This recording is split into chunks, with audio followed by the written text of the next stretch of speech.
Saludos a la comunidad del Tecnológico Monterrey y al público en general que nos hacen favor de vernos.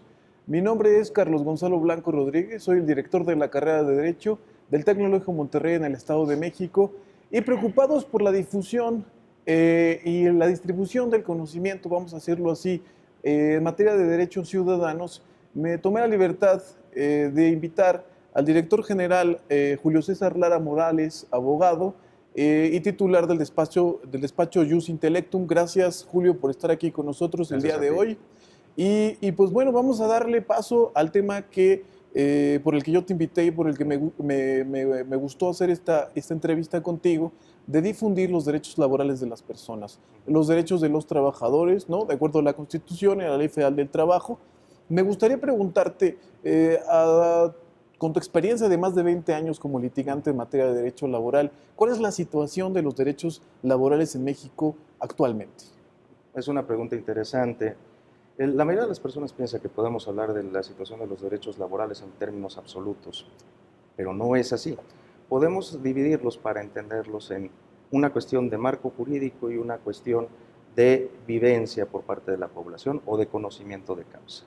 En el primer aspecto, creo que México siempre se ha manejado en un estilo de avanzada desde 1917. Desde esos constituyentes fueron los primeros que integraron al contexto constitucional los derechos sociales y de los trabajadores, incluso antes de la Revolución Rusa. ¿Sí? En el aspecto jurídico, por las reformas que se han venido dando, pues bueno, hemos avanzado sustancialmente. En el otro aspecto, si bien la Ley Federal del Trabajo en un principio fue creada para que cualquier persona lo entendiera y cualquier trabajador pudiera acceder al conocimiento de sus derechos, no ha sido así, no ha permeado tanto en la Pero es población. porque los ciudadanos no son, vamos a llamarlo, no son capaces de entenderla o no se acercan a la ley para comprenderla, que son dos cosas distintas. En mi experiencia creo que más bien no se acercan a entender la ley del trabajo, no la leen, creen que es un lenguaje muy complicado, cuando en realidad no lo es así. Está redactada en su mayoría en términos sencillos. Tan es así que es un hecho que muchos sindicalistas de antaño, que tal vez no tenían una instrucción escolar muy avanzada, fueron grandes litigantes en materia laboral. Es decir, era gente que te había acabado apenas la primaria, Tal vez. y pudieron litigar incluso en materia laboral, Sí. porque antes debo hacer la mención que la Ley Federal del Trabajo anterior a la reforma del 2012, y ahora te pregunto por la reforma, no se necesitaba ser licenciado en Derecho para poder litigar en los tribunales laborales que se llaman juntas de conciliación y arbitraje, que también están a punto de cambiar, ¿no? Sí. Y ahora, al día de hoy, sí se tiene que tener la calidad de licenciado en Derecho para poder litigar dentro de los tribunales laborales. Vuelvo a decirlo, juntas de conciliación y arbitraje. Reforma del 2012, ¿positiva o negativa? En términos amplios, positiva. Se regularon muchas situaciones que no estaban contempladas en la ley anterior o que en términos económicos se fueron desfasando del marco normativo. Un ejemplo de ello son las empresas de subcontratación conocidas en el medio como outsourcing, en donde las empresas tienden a subcontratar los servicios de los trabajadores que utilizan. Y anteriormente no estaba regulado este aspecto. Una empresa podía subcontratar a todos sus trabajadores y no había ningún problema porque no había un antecedente ¿Y legal. cuáles son las implicaciones legales de yo tener contratados a mis trabajadores a través de una outsourcing, como lo llamas tú? Ok, implicaciones legales en realidad, pues bueno, están reguladas por la Ley Federal del Trabajo ahora a partir del 2012, pero en implicación económica es importante saber que los trabajadores de una empresa que utiliza la subcontratación no van a tener los mismos derechos que los de la empresa a la que prestan los servicios. No van a tener los mismos derechos. Es No. decir, si a mí me contrata una subcontratista o una intermediaria, yo no voy a tener los mismos derechos que si estuviera trabajando en la empresa para la que realmente presto mi servicio. ¿Por qué? ¿Esto En, es legal? eh, En un aspecto específico, por ejemplo, reparto de utilidades. Si la empresa a la que prestas tus servicios es una empresa grande que tiene grandes ganancias y tú estás subcontratado, no vas a obtener las mismas utilidades. Si esa empresa tiene un contrato colectivo de trabajo con prestaciones superiores a las de la ley, no vas a acceder a ese tipo de prestaciones. ¿Sí? Si bien está garantizado por el marco normativo una gama mínima de derechos laborales, Hay empresas, sobre todo grandes, que dan mayores prestaciones a sus trabajadores y si estás subcontratado no vas a tener acceso a ellas. Y si yo fuera empleador, ¿me recomendarías, me sugerirías subcontratar a mis trabajadores justamente para obtener este tipo de beneficios? Puede ser un aliciente para la inversión porque puedes contratar personal especializado que no tienes. Por ejemplo, si es una empresa que se dedica a la comercialización de bienes y productos, puedes subcontratar el servicio de limpieza. No es una actividad preponderante de la empresa y subcontrata trabajadores que hagan la limpieza. Entonces tiene una utilidad realmente positiva para nuestra Claro, legislación y para la práctica del derecho laboral en claro, general. pero también se puede prestar a excesos. ¿Qué es lo que se trata de cubrir con las reformas a partir del 2002? Ujú. Donde había empresas que subcontrataban a la totalidad de su personal. Y esto generaba que una empresa realmente no tuviera trabajadores. Ujú. Entonces, con las reformas se limitó esto y una de las prohibiciones para la subcontratación es que no sea la totalidad de los trabajadores que prestan servicios a una empresa. ¿De ¿Por acuerdo? qué? Porque, entre otras implicaciones, tenemos algunas cuestiones relacionadas con el seguro social. Es una prestación que a muchos patrones se les hace muy difícil de pagar y muchos de los trabajadores a veces ni siquiera la exigen. Déjame compartir contigo algunos datos duros del Adelante, por Instituto favor. del INEGI y Ujú. de la Secretaría del Trabajo y de Previsión Social. Al febrero de 2017 teníamos que los asegurados en el Instituto Mexicano del Seguro Social son 18.853.000 trabajadores aproximadamente. Sin embargo, de acuerdo a los datos del INEGI, la población económicamente activa ocupada son 52.123.000 Es decir, hay personas 52 millones de personas que están produciendo en nuestro país, que están trabajando. que están De, trabajando. pero solamente 18 y fracción Están son dados de las que alta en el están Seguro dados de Social. alta en la Seguridad Social. Es decir, son las que pagan sus cuotas para la Seguridad Social y Exacto. por lo tanto mantienen al sistema de salud pública al Exacto. que pueden acudir, pensiones y todos los derechos que conlleva la Seguridad Social. Claro. Y que tienen derecho a servicio médico y que van a tener derecho a una pensión en el futuro. Si de esos 52 millones de la población económicamente activa descontamos al comercio informal, que es una gama muy amplia de nuestra economía, aún así quedaría un amplio margen de personas que pudiera ser una cifra negra no reportada en las estadísticas oficiales que no tienen acceso al seguro social y que pueden estar trabajando en las empresas. Es positivo, o más bien, la pregunta sería, eh, ¿no existe la cultura del pago de la seguridad social en nuestro país o resulta tan difícil como tú lo estás diciendo, sobre todo para los empleadores? Mm, O incluso los trabajadores, yo tengo entendido que también eh, dicen, no, no me pagues el seguro social, págamelo porque prefiero pagar, no sé, los útiles de mis hijos, ¿no? Ujú. Sí, pero vamos, sobre todo a pequeñas y medianas empresas se les dificulta pagar las cuotas del seguro social. Realmente son onerosos, Pueden llegar a ser onerosos para pequeños y medianos empresarios. Un trabajador dado de alta en el seguro social con el salario mínimo implica para el patrón un gasto aproximado de entre 2,000 y 3,000 pesos mensuales mensuales. de pago de Claro, y cuota y si seguro es social y una Infonavit. empresa chiquita, claro, 2,000 pesos multiplicado a lo mejor por 10 trabajadores ya son 20,000 pesos mensuales de pago a las cuotas de seguridad social, ¿no? Y si es una micro o una microempresa, pues Claro. resulta más complicado. Para ellas podría ser una buena salida a las outsourcing. Sí, aunque se supone que las empresas de subcontratación les van a cobrar dentro de estos servicios lo que ellos tengan que pagar de cuotas del Seguro Social. Y además, con las reformas laborales a la Ley Federal del Trabajo y a la Ley del Seguro Social, el que subcontrata servicios también va a estar obligado a verificar que la persona con la que subcontrató cumpla Ujú. con las obligaciones De hecho, es laborales. una parte de la reforma laboral, es Claro, una de las exigencias que se implementó en la última reforma laboral. claro. Ahora, vayamos a las cosas más básicas. Primero, cuando me contratan, tengo que saber algo yo como trabajador antes de firmar un contrato de trabajo. Primero, te preguntaría, ¿es obligatorio para las empresas Ujú. generar un contrato de trabajo? Porque escuchamos que muchas empresas no dan contrato de trabajo. Entonces, me gustaría preguntarte, vamos por pasos. ¿Es obligatorio entonces para los empleadores o para los patrones darte tu contrato de trabajo? La Ley Federal del Trabajo establece que es obligatorio que exista un contrato de trabajo por escrito. Sin embargo, también establece una salvedad.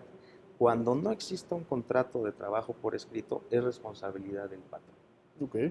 Y se le achaca al patrón dicha informalidad. Incluso la Ley Federal del Trabajo establece los requisitos mínimos que debe contener un contrato laboral, como son la duración de la jornada, si el contrato es por tiempo determinado o indeterminado, el monto del sueldo y las características especiales del trabajo desarrollado. ¿Qué hago si mi empleador no me quiere dar una copia de mi contrato de trabajo? Eh, Se le puede exigir a través de las autoridades laborales. Sin embargo, en el aspecto práctico, el exigir este tipo de derechos a veces puede generar un miedo en el trabajador a perder su empleo. Sin embargo, debe saber que la Ley Federal del Trabajo lo respalda en ese aspecto y puede exigirlo. Incluso le deben dar una copia de ese contrato. Hay una práctica muy común en muchos empresarios en donde incluso al momento de contratar a su personal les hacen firmar hojas en blanco, ¿sí? Para llenarlos posteriormente. Es una práctica indebida, pero que está muy dentro de las actividades laborales que realizan algunos empleadores. El trabajador no está obligado a firmar ese tipo de documentos y siempre debe conocer cuáles son las características de la relación laboral que va a desempeñar y por ello tiene derecho a que le entreguen una copia de su contrato. Requisitos del contrato de trabajo. Ya, pues mi empresa es una empresa seria, obviamente quiere cubrirse legalmente mi empresa, tanto cubrirme a mí como trabajador como la empresa quiere cubrirse legalmente, tener todo el orden. ¿Qué requisitos debe tener un contrato de trabajo así? 10 puntos que nos puedes compartir para que la gente que vaya a firmar su contrato de trabajo tenga pues una base de qué es lo que debe contener el contrato de trabajo. Bueno, primero el nombre de los contratantes, ese es requisito básico de cualquier contrato. Y muy especial en materia de trabajo se debe conocer el real nombre del patrón y el real nombre del trabajador para que se vincule la relación de trabajo y garantizar a quién se le van a exigir en determinado momento los derechos laborales. En segundo aspecto, la actividad que se va a desarrollar y si esta va a ser por un tiempo determinado o indeterminado, si está sujeta a prueba, si es de capacitación inicial, el monto del salario, las prestaciones que se le vayan a dar al trabajador, de qué forma va a desarrollar su trabajo, si hay prestaciones adicionales, el horario, la jornada, cuestiones de Fíjate, perdona que te interrumpa, pero creo que es importante porque mucha gente me lo ha preguntado. Me dice, a ver, me preguntan, Carlos, si a mí me hicieron firmar un contrato donde dice que voy a hacer determinada actividad, ¿no? Y el empleador o la empresa me está pidiendo que haga otra cosa que no está contenida en mi contrato de trabajo. ¿Tengo la obligación yo, trabajador, de cumplir con lo que me está exigiendo la empresa? En principio, no. Si no está determinado en el contrato de trabajo, no estás obligado como trabajador a realizar más actividades de las que dice tu contrato. Sin embargo, en algunas empresas y en la realidad, a veces es necesario realizar actividades extras para mejorar tu calidad en la empresa o para ascender, ¿sí? Pero es importante que los trabajadores sepan que no están obligados y si no lo quieren hacer, no deben hacerlo. Pero lo que Siempre y sugieres tú cuando es tengan. buscar el equilibrio entre, Buscar, bueno, sí, si claro. es algo razonable y que puedo hacer, no tendría por qué negarme a hacerlo, ¿no? En principio, justamente el clima laboral empresarial es importante mantener justamente ese equilibrio, ¿no? Claro que sí, y de hecho la legislación tiende a esto, porque el legislador de un principio contempla que las relaciones económicas son fluctuantes y van a avanzar más rápido que el derecho y que la norma. Entonces, también trata de que los conflictos laborales se resuelvan en un ámbito de buena fe. Un ejemplo de ello podrían ser las horas extras. La Ley Federal del Trabajo establece que el trabajador está obligado a prestar sus servicios si es requerido por el patrón, horas extras. Es decir, Sí. estamos obligados, si nos lo Sí, pide el empleador, si lo el pide el patrón, empleador, tenemos que hay una cumplir las obligación. horas extras. Hay una obligación de cumplir horas ¿De extras que acuerdo? no pueden exceder de 9 horas extras a la semana y de 3 horas extras diarias. Ajá. Pero además esto conlleva la obligación del patrón de pagar esas horas extras al 100% de lo que se cubre Es en el decir, al contrato. doble. Si yo hago horas extras, primero, si me piden hacer horas extras, no me puedo negar como Sí, por trabajador. las 9 horas, por el límite legal. Hasta un límite de 9 horas a la semana A la semana o 3 horas o diarias. 3 horas diarias. Y luego me las tienen que pagar al doble. Claro.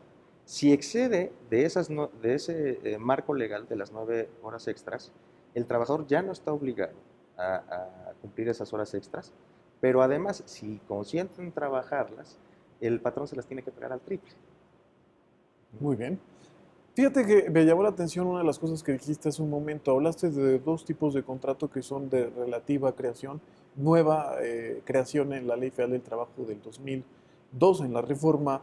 Hablaste de un contrato por capacitación inicial y un contrato, el otro tipo de contrato, capacitación inicial y contrato a prueba. Ah, Entonces, la pregunta que yo te hago y que me preguntan mucho en la comunidad estudiantil, universitaria, ellos están trabajando normalmente en las empresas y les hacen un contrato de prácticas profesionales. Eh, ¿Cuál es la relación que tiene este contrato de prácticas profesionales con el contrato a prueba y el contrato por capacitación inicial? Y si el contrato de prácticas profesionales genera o no una relación laboral. bueno, aquí hay que hacer una distinción. El contrato a prueba siempre ha existido en la Ley Federal del Trabajo. Es un periodo a prueba. Es un contrato por tiempo determinado en donde no puede exceder de 30 días y el patrón puede verificar en ese lapso si el trabajador cumple con las características que dijo tener al momento de ser contratado. Recapitulando, tú me contratas a mí, me das 30 días, te das 30 días a ti, Sí. patrón, para ver si estoy capacitado o no. ¿Qué implica esos 30 días? ¿Que me pueden despedir en cualquier momento? Sí, o al término del contrato, pero vamos, siempre y cuando el patrón justifique el por qué no está capacitado. Hay ciertos requisitos, levantar actas administrativas o generar de alguna forma un soporte documental que acredite que el trabajador no está cumpliendo con las características del puesto requerido. Un ejemplo sencillo podría ser, yo te contrato porque necesito tal vez alguien con experiencia en sistemas. Y en el momento de la contratación me urge, te hago el contrato, te pongo a prueba 30 días, pero en ese periodo de 30 días tú nunca me entregas el material comprobatorio para acreditar los estudios en materia de sistemas. En ese lapso y con esa justificación, ya sea que pueda dar por rescindido el contrato antes del periodo de 30 días o me espere a los 30 días y al término del contrato de prueba te diga, ¿sabes qué? No me entregaste esta documentación, doy por terminado el contrato. Te despiden de manera Pues justificada no en es este despido, caso. simplemente se Se termina el termina el contrato. contrato, se termina la prueba, el periodo de prueba de ¿Sí? 30 días. Y ya no hay obligación del patrón de volver a contratar o generar un nuevo contrato.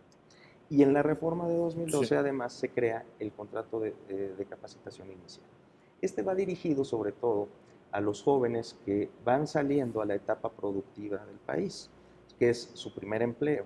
Es decir, como nuestros alumnos de aquí del Tecnológico Claro que sí. Monterrey que están apenas a punto de salir o incluso si siguen estudiando, entonces les dan un contrato por capacitación inicial. ¿Qué implica esto? ¿Sí? Al ser el primer empleo, el gobierno da ciertos estímulos fiscales al patrón.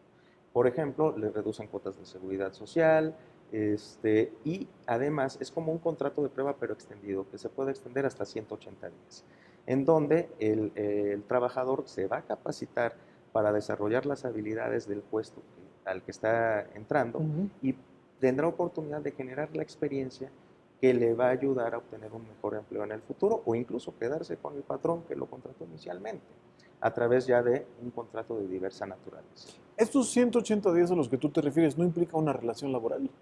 Claro que sí, sigue siendo una Es relación decir, laboral. es un contrato de trabajo, aunque Sí, diga capacitación inicial, es sí, un contrato de trabajo para efectos de la claro. Ley Federal del Trabajo. Sí, claro. Es decir, están protegidos como cualquier otro trabajador.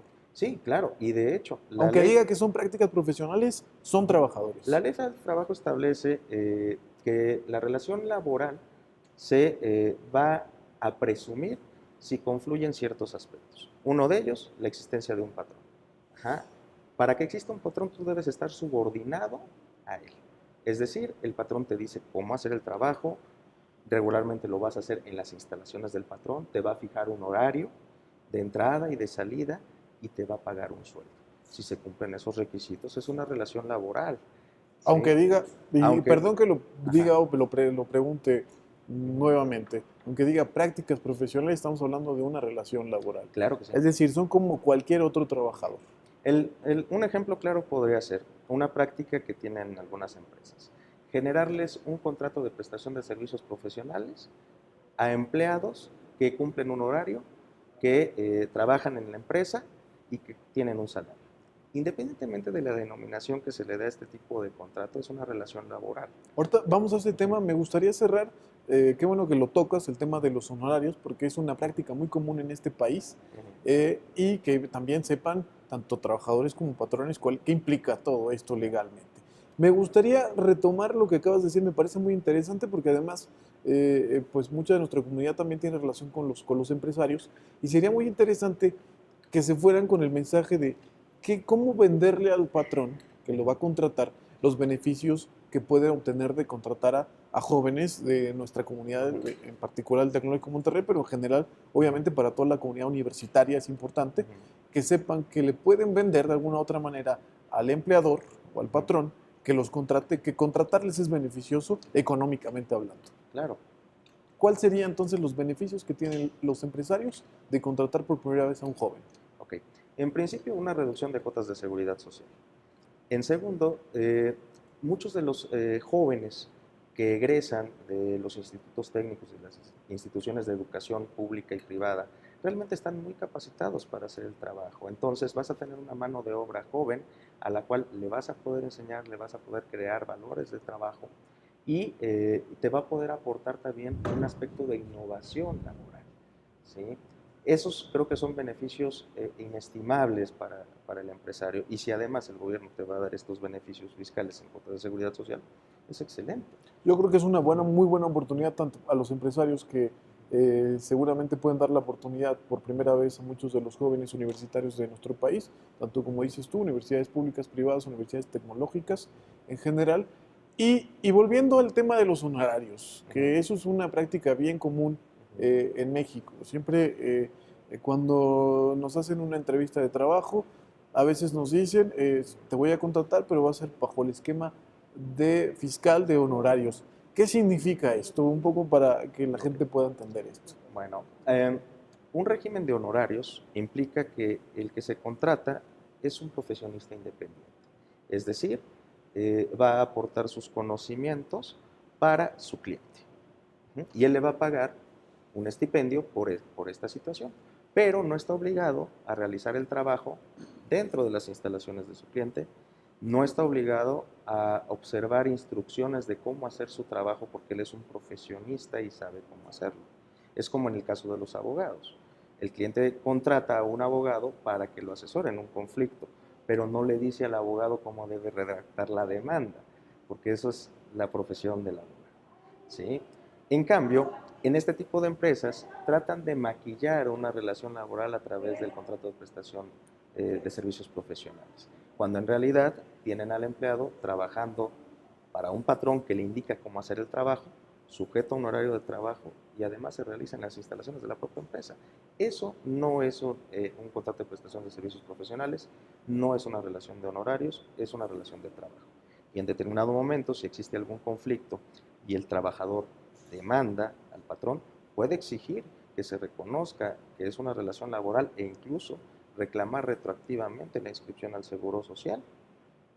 Como si hubiera estado contratado durante todo este tiempo. Estado contratado, ¿no? Todo ese tiempo. Y ahora ya viene la pregunta, despidos. ¿Qué hago si me despiden de mi empresa? ¿Qué obligaciones, y también del otro lado, qué obligaciones yo, como empleador, como patrón, tengo para con un trabajador que estoy despidiendo? Hablemos un poquito de despido. Ok. Bueno, en principio, el trabajador, si es despedido injustificadamente, va a tener derecho a lo que ya se llama en el texto legal una indemnización constitucional, que son 3 meses de salario, por lo menos, y en su caso, lo que le hayan quedado a deber de vacaciones, aguinaldo, sueldos.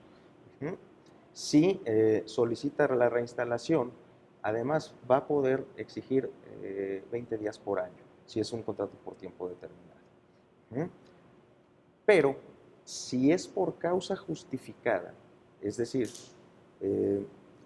es corrido justamente por el patrón, no tiene derecho a una indemnización, simplemente a que se le paguen los salarios que haya devengado y que se le paguen las prestaciones que no se le hayan cubierto. ¿Cuál es la diferencia en estos aspectos? Si el trabajador incurrió en alguna responsabilidad o no respecto al patrón o respecto a su función. La Ley Federal del Trabajo establece los supuestos en los que un trabajador puede ser despedido sin responsabilidad para el patrón. ¿Por qué me pueden despedir a mí de manera justificada? Es decir, me voy sin un peso en la bolsa. ¿Okay? Si el trabajador ha robado al patrón, lo ha agredido, llega en estado de ebriedad, tiene más de 3 faltas en un periodo de un mes, si no realiza su trabajo como debe. Pero aquí es importante hacer una distinción. El proceso de despido también debe cumplir ciertos requisitos y uno de los más importantes y que casi ningún empleador practica es hacerle del conocimiento al trabajador la causa del despido y notificársela. Es decir, recomendación para los empresarios. Si van a despedir a un trabajador de manera justificada, hay que hacerle saber al trabajador. Claro. Y si se niega a recibir un documento en el que yo le explique santo y seña de por qué lo estoy despidiendo, ¿qué hago yo, empresario? En ese caso, se acude a las juntas de conciliación y arbitraje, ya sea la federal o la local, a informarle a la junta que se está despidiendo a ese trabajador y sea la junta la que le notifique al trabajador la causa de despido. E incluso se pueden hacer las dos. Se le informa al trabajador en el momento que se le está despidiendo y a la par se hace el procedimiento ante las juntas para dar mayor certeza. Pero casi nadie lo hace. La mayoría de los empleadores tratan más bien de intimidar al trabajador para que les firme una renuncia. O incluso desde el inicio de la relación laboral les hacen firmar documentos en blanco para acreditar posteriormente que esto Que fue era una renuncia y que ya no tienen derecho a solicitar Claro. ningún tipo de indemnización o indemnización por Sí. despido injustificado, ¿no? Sí, incluso, Ajá. si me permites, Sí. un caso paradigmático puede ser en el caso de que el trabajador haya cometido un ilícito dentro de la empresa. ¿Qué pasa aquí? Muchos empleadores dicen, y con justa razón, es que él me robó, lo puedo despedir en el momento, ¿sí? Sin tomar en cuenta que la cuestión penal y la cuestión laboral son enteramente distintas y que incluso algunos asesores laborales llegan a desconocer esto. Sí. Para que puedas correr a un trabajador por haber cometido un ilícito, debes denunciarlo penalmente. Es decir, tengo que probarlo ante la autoridad laboral Claro. para justificar No el necesariamente, despido, no ¿no? solamente ante la autoridad laboral, Ante la autoridad penal tienes para que luego acreditarlo ir a la también con la autoridad autoridad penal, laboral. a los juzgados penales, se le tiene que dictar una sentencia en donde diga que cometió el ilícito y después de eso lo puedes despedir, no antes, ¿sí? Entonces yo empresario tengo que ser muy cuidadoso a la hora de despedir a Claro, un trabajador, tengo que cubrirme y si lo documento mucho mejor, ¿no? claro. Oye, ¿qué pasa si yo juego al fútbol, Ujú. un fin de semana me voy a jugar al fútbol y me rompo la pierna? ¿Me pueden despedir estando yo enfermo? No, porque de hecho, si te rompes la pierna, tienes que acudir al Instituto Mexicano del Seguro Social a que te den una incapacidad por enfermedad general. ¿Mm? Y mientras estés incapacitado, el patrón no te puede despedir de tu empleo. Si lo haces, es un despido injustificado. ¿Mujeres embarazadas? Menos, menos. Incluso las prácticas de pedir estudios de laboratorio a las mujeres para verificar si están embarazadas o no antes de darles un trabajo es inconstitucional y atenta contra los derechos humanos de la mujer. Y luego entonces, ¿qué pasaría si yo como empresario despidiera a una mujer embarazada? Bueno, ¿Cuáles son los riesgos que yo corro como patrón? además del riesgo laboral, en donde va a tener que pagar las indemnizaciones que correspondan y si la mujer lo desea, incluso reinstalarla en el trabajo, puede haber una vertiente de índole penal por discriminación. Muy bien, pues ya tenemos que terminar. Te invito otro día, abogado, para que sigamos hablando. Incluso podemos hacerlo en un formato donde nos pudieran preguntar previamente la gente que nos está viendo, que te puedan preguntar algunos pues, detalles de a lo mejor, ¿es caro contratar a un abogado laboral? ¿Es caro contratar a un abogado laboralista? Mm, Depende si eres el patrón o el trabajador. Cuando el trabajador contrata a un abogado, normalmente se cobra un porcentaje sobre el éxito del juicio, es la práctica. Al empresario se le cobra ya sea bajo un esquema de iguala por un contexto de diversos servicios jurídicos o por valor juicio, dependiendo de lo que den. Vamos a despedirnos, si te parece bien, abogado Julio César Lara Morales de Jus Intellectum, dando unas recomendaciones a la gente que nos está viendo y que nos hace favor de vernos. Recomendaciones tanto a los trabajadores como a los patrones. ¿Qué les recomendarías para que tuviéramos una convivencia mucho mejor en la economía de nuestro país? Okay. La primera recomendación es la prevención. Todo conflicto jurídico se puede prevenir. Si tanto el trabajador como el patrón tienen sus documentos, guardan sus antecedentes, pueden tener elementos de prueba si hay alguna controversia. Y la segunda, la racionalidad en las relaciones obrero-patronales. No se trata de sangrar a una empresa. No se trata tampoco de afectar los derechos de los trabajadores. Se trata de que cada uno cumpla su función, que el trabajador realice su labor, la empresa gane y retribuya al trabajador por su trabajo. Eso es lo justo. Ganar, ganar. Ganar, ganar. Tanto todos los empresarios como los trabajadores Claro. ganen por igual, ¿no? O más o menos equitativamente, ¿no? Para que tengamos una convivencia social sana, Claro. ¿no? Pues bueno, llegamos al fin de esta entrevista. Espero poder volver a contar con tu presencia, Julio Claro, sí. César, para que podamos seguir hablando sobre derecho laboral y esperemos que haya sido de utilidad para todos ustedes este ejercicio con el objetivo de que ustedes como ciudadanos conozcan sus derechos y sobre todo que los exijan. Nos vemos pronto.